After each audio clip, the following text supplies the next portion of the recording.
الله وعلى آله. So we don't have a lot of time to cover, and I'm going to try my best to cover all of the material with the time that we have and the mixed crowd and the diverse audience that we have. Before I get started, I have a full explanation of the text Nukhbah Fikr fi istilahi Ahl al-Athar on my channel HadithDisciple. It's free. You can find it there. I did it maybe 3 or 4 years ago, in which there is a unrushed, full explanation from cover to cover. So whatever we do not mention in detail today, or it's too fast, or it's over your head, or I didn't catch, or I didn't get, there is a complete version of the explanation, of course, by many scholars, and you can find it on the channel first and foremost. All right. So, of course, we need a few basic introductions, and I'll try my best to be as brief as possible. Introduction number 1 is that you have to properly understand how to study Nukhbah al-Fikr, or to study any book like Nukhbah al-Fikr, a metin. And a metin is a metin. It is a stepping stone. It is meant to introduce you as a primer. It is meant to allow you to get your feet wet, master it, and then move forward. You are to relinquish it. You're not to stay and stick with a metin for 5, 10, 15, 20, 30 years. And this is one of the most widespread mistakes that we have among the great desire and passion among the youth to seek knowledge with regards to mutun. And scholars, they coined the term ibadatul mutun, worshipping the metin, in which a metin is explained over and over again. A small, simple 5-page primer is explained in 2 volumes. And this is mushkila. The metin is only a madkhal. It's an introduction. And it is to prepare you for a bigger, longer, more extensive work. That's number 1. Number 2, with regards to studying a metin, know for sure that you want to start off with the simplest, easiest metin in the field. Not the most famous, not the most popular, but the simplest and the easiest. And there are 3 mains that you want to get before you move on to the next metin. Number 1, memorize what you're supposed to memorize from the metin. If it's a metin which is to be memorized from beginning to end, you should not graduate to the next level or to the next metin until you've done that. And if it isn't a book that is to be memorized from beginning to end, then it is hifdhu ma yajibu hifdhuhu min, whether it is a line, the proofs, etc. Number 2, you must understand that you understand the entire book. Not parts of it, not some of it, but from the introduction to the outro of the book, you are supposed to have a basic, efficient, proficient understanding of the entire metin. Last but not least, number 3, you're not to leave that metin, you're not to graduate into the next metin until you have collected all of the qawaid, the principles that are to be extracted from that metin. And those principles, you're going to collect them in a pouch or a sack, a bag, and they're going to stay with you forever. The metin is relinquished. It's done away with. It's no longer. But the qa'idah, which is agreed upon by the people of knowledge, which is universal, which is timeless, the qa'idah that is going to stay with you for the rest of your career, you are to collect them and keep them with you. So 3 rules. Do not jump from one book to the next, one metin to the next, one class to the next, until you have fulfilled these 3 obligations. Memorize what you're supposed to memorize. Understand all of it. And to gather all of the necessary principles. Number 3 is to understand that a metin is a man-made book. It's a man-made book. It's not the Quran. There are going to be things that are right, and there are going to be things that are wrong. And the author, especially the author of this book, Al-Hafidh ibn Hajar, may Allah have mercy upon him, he wrote this metin in light of a long lineage of scholars who spoke on the topic. So what he did was, he came behind them condensing, summarizing, cleaning up, trimming, mopping up, rounding off, edging, finishing, and he added certain things himself. So there is no written in stone just because it's in this metin. It has to be 100% correct, or all of the scholars agree upon it. Imam al-Bukhari, rahimahullah ta'ala, he wrote his book after a long line of ulama of hadith. And Bukhari summarized, condensed, Bukhari explained more, Bukhari took, polished, finished, etc. So you go into studying a metin with this mindset, is that it is a primer, a man-made primer. It is to get you ready. It's the appetizer for a bigger, larger meal. It's to prepare your palate. That's all it is. All right. Khair, inshallah. Of course, there are other principles with regards to studying a metin with a teacher. Another widespread misconception is, if I don't have a teacher, I can't study a metin. If I don't have a proper teacher, then there's no point in me trying to learn the science. And that's also wrong. That's an error. Of course, you should have a teacher. Teachers, learn from a teacher. But if you're in a place in which you don't have a teacher, teach yourself the book. And then, bi'idhnillahi ta'ala, if and when Allah allows you to sit with a teacher, then you fix your mistakes or errors or that which you didn't completely get. Do what you can if you can't do all.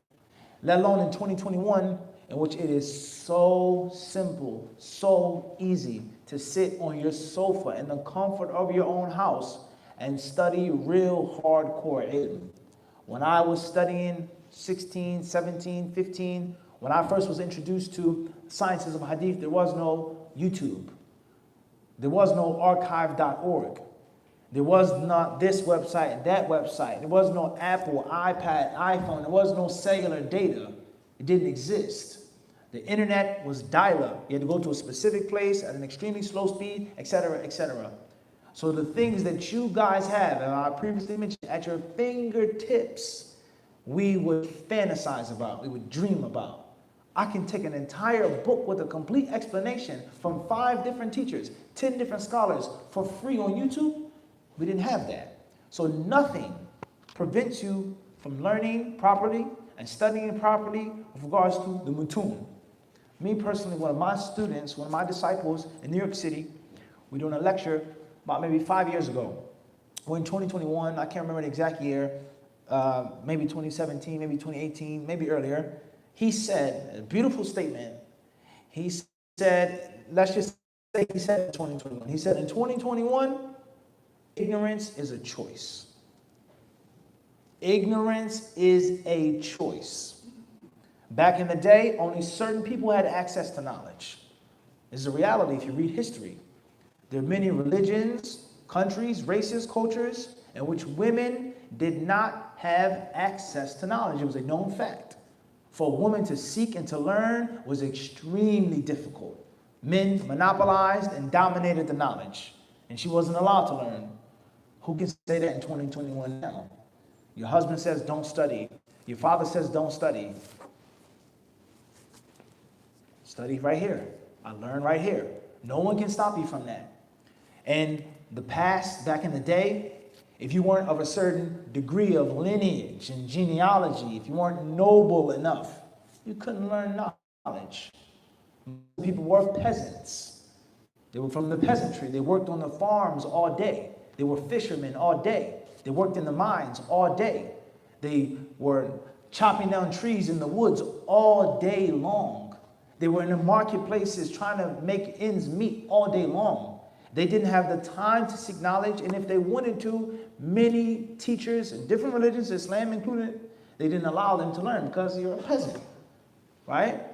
If you were a slave, if you were in bondage, if you were captured, if a human being possessed you, of course, seeking knowledge, forget about it. Learn to seek knowledge, and they don't do it, as I mentioned.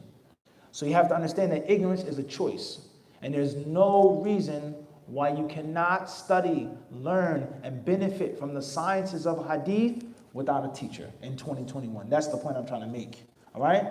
And of course, even when you do have a teacher, you still do your own efforts on the side. You still learn on the side. You still study on the side. And you still listen to other teachers that you haven't yet met. And don't think that all of the knowledge that we give you and we teach and we call to, don't think that all that has come from the Islamic University of Medina. That's not true. There's so many things that I learned and benefited I never got in Medina. I got from scholars who died before I was even overseas through cassette tape, not CD. Not CD, cassette tape. You know what a cassette tape is? You guys know what a cassette tape? Maybe some of you do, a few. Not a CD, a cassette, a tape. We used to play tapes, right? Before the MP3, before this and before that, right? iTunes, iPod Touch, before all of that modern stuff. AirPods, wireless headphones, was none of that stuff. So therefore, ignorance is a choice, all right? And when you do have a teacher, it does not stop you from learning and sitting with others. And this is very prominent in the hadith culture. And that's why many of the scholars, when you want to see the shortcomings of your teacher or the mistakes of your teacher, then sit with someone else and you'll see where your teacher is lacking. Smart, wise student is going to be hungry, is going to be earnest, and he's going to try to soak up as much knowledge as he or she can from wherever he or she finds it, all right? And there are many, many other principles that I would like to get into, I would like to mention, I would like to explain, but because of the severe lack of time and the pressured nature of the schedule, I won't. Many of these points, most of these points, I've explained in detail, and you can find them on my channel as well on HadithDisciple, in which we've given you a practical, real-life, systematic way to become a serious student of hadith. What books to start off with, what books to read, where to go, what to do, how to understand, how to memorize, how to write, so on and so forth, let alone our personal intensive courses on how to be a serious student of knowledge, in which you can find on the website. All right. So let's get as we say, let's get cracking, huh? Let's get started, inshallah. So the name of the book is called Nukhbah Fikr fi istilahi Ahl al-Athar. Select concepts concerning nomenclature or the terminology of the hadith masters, so Hafiz ibn Hajar, who died in the 9th century. So on page 5, I believe, is the introduction, a brief biography of Hafiz ibn Hajar, who's well known. And it's very important to read the biographies of the scholars of hadith and of the scholars from whom you learn for many reasons. And one of the most important reasons is inspiration. Inspiration, to be inspired by their life stories. And the second reason is to understand that Hafiz ibn Hajar and others were human beings. They were not born other than human beings. They were men just like you are men. They were women just like you are women. And by Allah's permission, they obtained, and they got, and they reached, and they achieved what they achieved. And inshallah ta'ala, you can do it too, if that's what Allah wants from you. Then after that, on the next page, it says here in English, Ibn Hajar say, I say, the khabar. And here we're going to just read in English, as they have it here in English. Does anyone have a copy of the Arabic title? Fadl, read, bismillah. Make sure you raise your voice. Please read loudly, clearly. Aywa.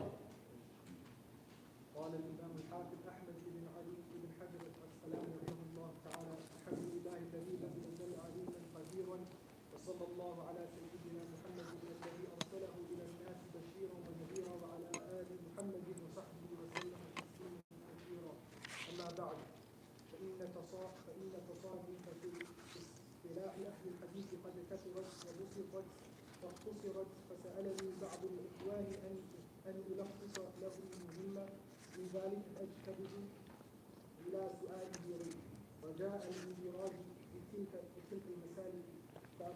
He starts off with the introduction, praising Allah, of course, and he talks about how the books on hadith terminology are abundant, many of them. Some are long, some are short, some are brief, and some are in the middle.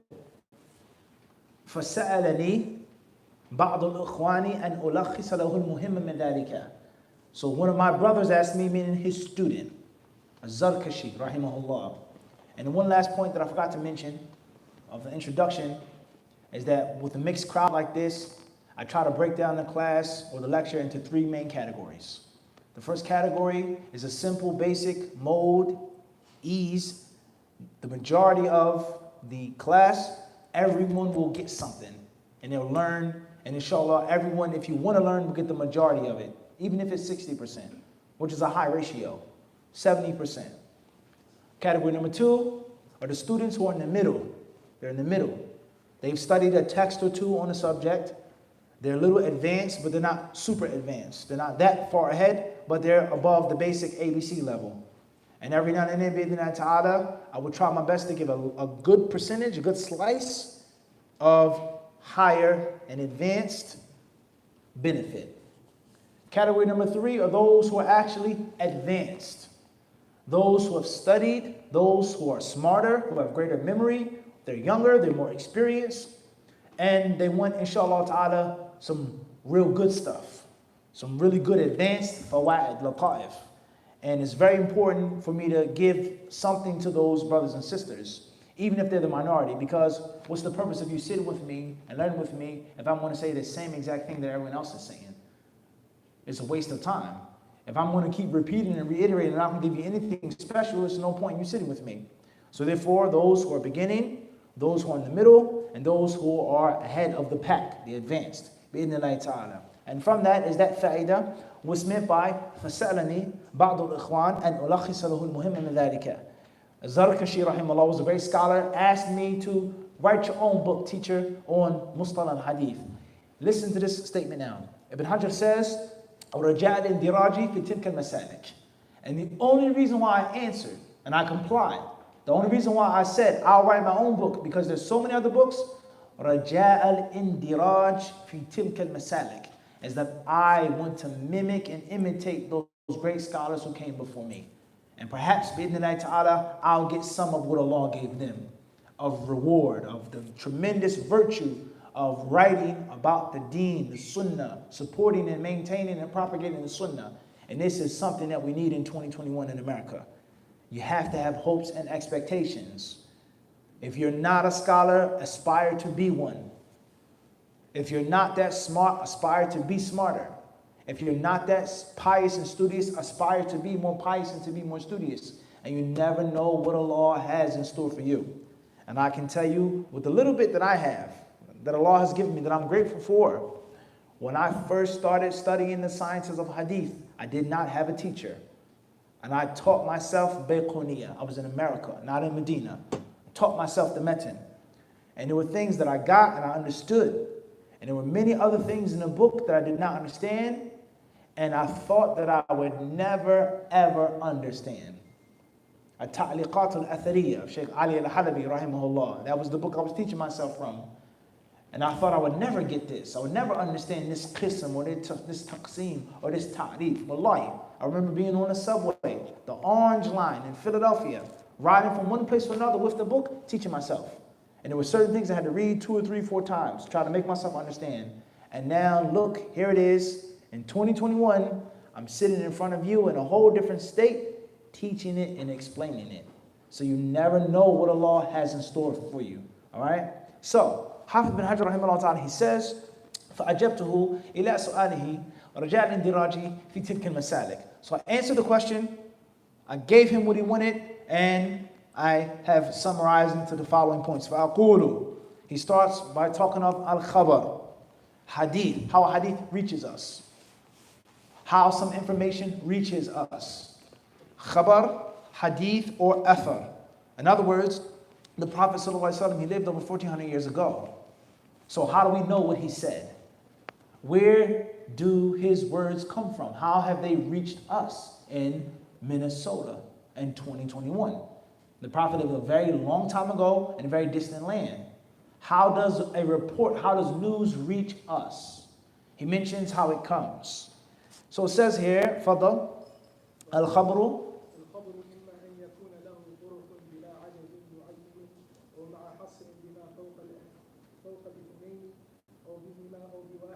right. So, one of the 4 categories. Number 1, he says there can be an unspecified number of routes for it. Meaning, and it's going to be very difficult rushing through this. I'm going to try my best. And like I said once more, if you're lost or confused, you can go back to the channel. And there are several books in which we have taken our time explaining these terms and words properly.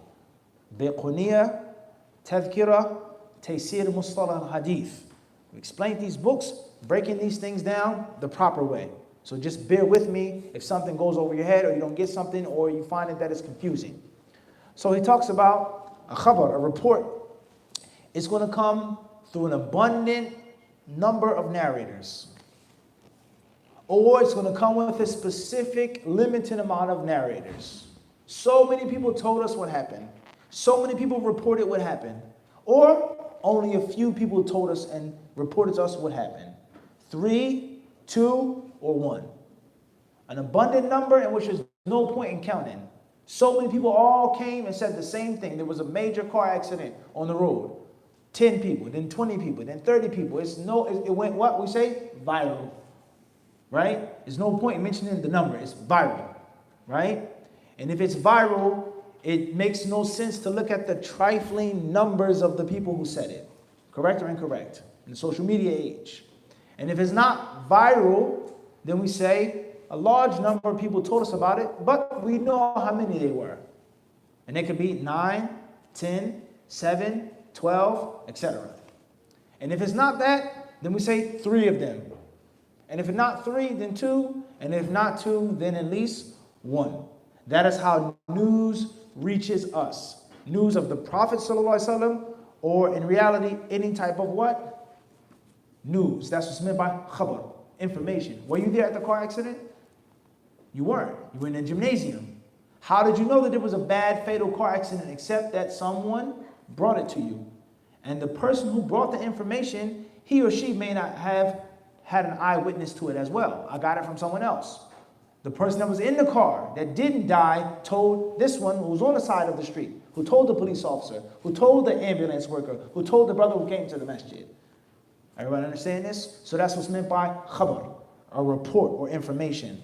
All right, move forward. It says here, obviously there's not a lot of time. He says first is a mutawatir, or the report en masse. The one which is useful for al-ilm al-yaqeen, or definite knowledge and fulfilling its conditions. Meaning, so many people came in and told us about the car accident, there's no need to verify it. There's no need to double check because there's so many people. It's no way they all could have been lying. It is giving us yaqeen. I believe, I'm in a gymnasium now, and I wasn't out there on the street. But the number of people who told me about the fatal car accident, I have full certainty in my heart, 3 people died in a car accident. No doubt about it. I would understand this. And this is in general. It does not mean that every single detail is authentic. Because there's some people that want to come say 10 cars were in an accident, but it's only 3. And some people want to say the car flew and flipped 4 times, and the car only flipped over 1 time. And there's another person who's going to say, I can't remember, I think it was Brother Fulan, but it wasn't Brother Fulan. Even though the general report is clearly sound, irrefutably sound. That's what's meant by that. Al-ilmul yaqini. Al-ilmul yaqini. Then it says, the second is al-mashhur. Fadl iqra.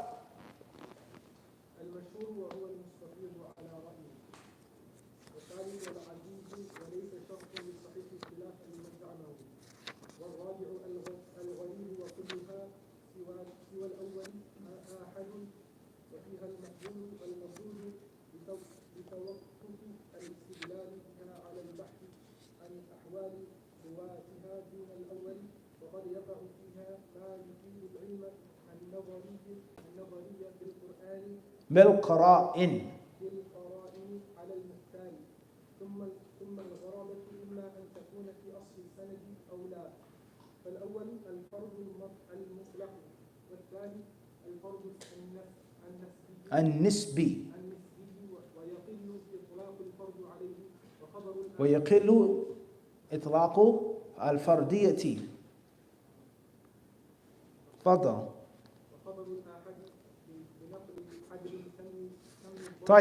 So he's talking about how the report comes to us, how many people narrate it to us, and what does the report give us? We're sure, almost sure, pretty sure, doubtful, or we can be sure if we sit down and investigate and interview the people who tell us about the fatal car accident. So the first type, those who came in such a large number that it's no doubt the fatal car accident took place. Number 2, it's a good number, but it isn't like the first number. Number 3, and it gets lesser and lesser and lesser. If one person comes into the gymnasium and says, Allahu musta'an, it was a really bad car accident. 3 cars, someone died. And we sit down, we talk with this person, we cross-examine his report, we look at the security camera, etc., we could possibly reach yaqeen, even if it's only one person. That's the summary of this, even if it's only one person. Also, summarizing this, is that a hadith to be authentic, it does not have to be mutawatir. It does not have to be aziz or mashhur. Rather, a gharib hadith can be authentic. It can be authentic. And a hadith which is not mutawatir, it can give authentic knowledge, true, certain, sure knowledge, by investigating and looking into the context clues. Ala al-mukhtar, yani ala al-qawl al-rajih. على المختار يعني على القول الراجح القول المختار. طيب, all right, 5 more minutes.